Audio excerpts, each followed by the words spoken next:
Chapter 1. Dare to be. Once upon a time. Once upon a time. This is a phrase we are all familiar with. It's that mysterious introduction to an adventure, that moment in time when something first stirs, when the possibility begins to become something tangible. That phrase I would read out aloud at the beginning of bedtime stories for my 2 children as they were growing up. It represents the intrigue, the questions, the potential about to unfold, because every great story starts somewhere. The once upon a time in our stories becomes the place where we embark on some of the greatest journeys. For the next few moments, let's take a trip into a once upon a time that shaped the lives of 2 strangers. One that wasn't planned in either of their schedules. One that began a story that they never imagined would design a new future in which to flourish. This is the once upon a time of Dare to Be. For some, Dare to Be may be familiar. For others who are joining this story for the first time, let's start at the very beginning. Let me take you back to 2005 on a summer's evening in a church auditorium in California. The event was a women's conference, and this was the opening night.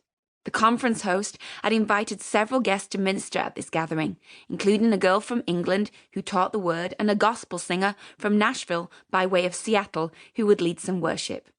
These 2 girls had never met before. Actually, they did not even know of each other's existence. But both were about to be placed on the first page of God's story in their lives.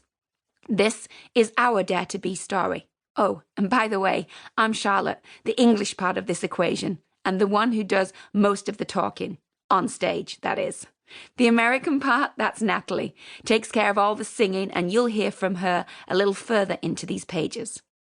I had just unpacked in my hotel room. I was not speaking that evening, so I was very tempted to go to bed, as jet lag is not my friend. Yet for some reason I decided I would go to the event that evening and just sit and enjoy the ministry that was going to take place. I remember being a few rows from the front, standing and worshipping, caught up in the presence of God, when I was abruptly interrupted by an audible male voice. With my eyes still closed, I wondered if someone had come over to whisper some instruction to me about the conference. Was the conference host sending someone to get my attention?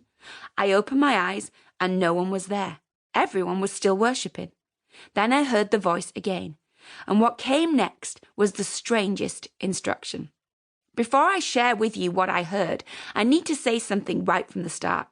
When God is writing a once-upon-a-time moment in our lives, He's the one who gets to control the script.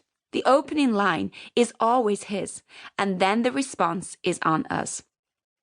Often the first line of the chapter God wants to write can put us off. The start to the story leaves more questions than answers, requiring an element of bravery and daring from the very beginning. So when this voice gave me the strangest of instructions, I had to navigate all these uncertainties. Is this really God speaking? Am I making this up? I'm probably just overtired. Sometimes our usual is challenged when it meets God's unusual. This reminds me of the story in 1 Samuel. One night, Eli, whose eyes were becoming so weak that he could barely see, was laying down in his usual place. The lamp of God had not yet gone out, and Samuel was lying down in the house of the Lord where the ark of God was. Then the Lord called Samuel. Samuel answered, "Here I am," and he ran to Eli and said, "Here I am, you called me." But Eli said, "I did not call. Go back and lie down." So he went and lay down. Again, the Lord called Samuel, and Samuel got up and went to Eli and said, "Here I am, you called me." "My son," Eli said, "I did not call. Go back and lie down." Now Samuel did not yet know the Lord. The word of the Lord had not yet been revealed to him. A third time the Lord called Samuel, and Samuel got up and went to Eli and said, "Here I am, you called me." Then Eli realized that the Lord was calling the boy. So Eli told Samuel, "Go and lie down, and if he calls you, say, 'Speak, Lord, for your servant is listening.'" So Samuel went and lay down in his place. The Lord came and stood there calling as at the other times, "Samuel, Samuel." Then Samuel said, "Speak, for your servant is listening."